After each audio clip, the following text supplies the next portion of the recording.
നമസ്കാരം. നിങ്ങളെല്ലാവരും ഇൻഷുറൻസ് എടുത്തിട്ടുള്ള ആൾക്കാരാണോ? Health insurance.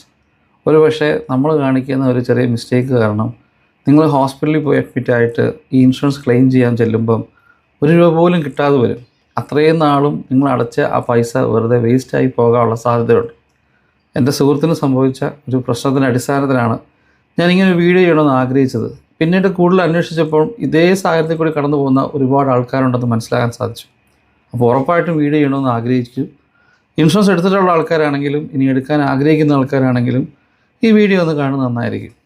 നമ്മളിപ്പോൾ നാട്ടിലൊക്കെ പണ്ട് യാത്ര ചെയ്യുന്ന സമയത്തൊക്കെ റോഡിലൊക്കെ ഒരുപാട് ടെക്സ്റ്റൈൽസിൻ്റെയും ജ്വല്ലറി ഷോപ്പുകളുടെയൊക്കെ പരസ്യങ്ങളുള്ള ഫ്ലെക്സുകൾ കാണാറുണ്ട്.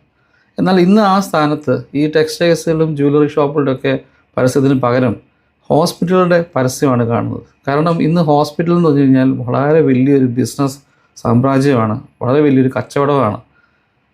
ഈ ഒരു ചെറിയൊരു പനി പിടിച്ച് ചെല്ലുന്നൊരു വ്യക്തി തന്നെ ചിലപ്പോൾ 10,000 കൊടുക്കേണ്ടി വരും ഹോസ്പിറ്റൽ ബില്ല് അതിനകത്ത്. ചിലപ്പോൾ അതിൽ കൂടുതലായെന്നിരിക്കും. അപ്പോൾ നല്ല നല്ല അസുഖമുള്ള ആൾക്കാർ അല്ലെങ്കിൽ കൂടിയ അസുഖമുള്ള ആൾക്കാർ എത്ര ലക്ഷങ്ങൾ കൊടുത്ത് പോകുന്നുണ്ടെന്ന് നമ്മൾ ചിന്തിക്കണം. അപ്പോൾ സ്വാഭാവികമായിട്ടും ജീവിതത്തെപ്പറ്റിയും ഈ പൈസയുടെ ഒരു ബുദ്ധിമുട്ടെ പറ്റിയൊക്കെ ചിന്ത വരുന്ന സമയത്ത് ആൾക്കാർ ഇൻഷുറൻസ് എടുക്കാൻ ശ്രമിക്കും. ഇൻഷുറൻസ് എടുക്കാൻ ശ്രമിക്കുന്ന ആൾക്കാർ പലപ്പോഴും ഒരു പ്രശ്നം വരുമ്പോഴായിരിക്കും ഇൻഷുറൻസ് എടുക്കാൻ ശ്രമിക്കുന്നത്. ഒരു തട്ടുകേട് വരുമ്പോൾ ഇൻഷുറൻസ് എടുക്കാൻ ശ്രമിക്കുന്ന ആൾക്കാരാണ്. വളരെ കുറച്ച് ആൾക്കാർ മാത്രമേ ഉള്ളൂ ഒരു പണ്ട് തൊട്ട് തന്നെ യാതൊരുമായ കുഴപ്പമില്ലായിരിക്കുമ്പോഴേ ഭാവിയിൽ ഒരു പ്രശ്നം ഉണ്ടാകരുതെന്ന് കരുതിയിട്ട് ഇൻഷുറൻസ് എടുക്കാൻ ശ്രമിക്കുന്നവർ. പക്ഷേ ഓൾമോസ്റ്റ് എല്ലാ ആൾക്കാരും തന്നെ ജീവിതത്തിൽ മുന്നോട്ട് പോയിരിക്കുമ്പോൾ ഒരു കുഴപ്പം ഉണ്ടാകത്തില്ല. പക്ഷേ എന്തെങ്കിലും ഒരു പ്രശ്നം വരുമ്പം അയ്യോ അങ്ങോട്ട് മുന്നോട്ട് പോയാൽ ഇത്രയും ചിലവാകുമല്ലോ എന്ന് കരുതി ഇൻഷുറൻസ് എടുക്കാൻ ചെല്ലുന്നവരാണ്. ഇവിടെയാണ് നമുക്ക് വരുന്ന ഒരു മിസ്റ്റേക്ക് വരുന്നത്. ഇൻഷുറൻസിൻ്റെ ഒരു കമ്പനികളെ പറ്റി പറയുമ്പോൾ നാട്ടിൽ ഒരുപാട് കമ്പനികളുണ്ട്.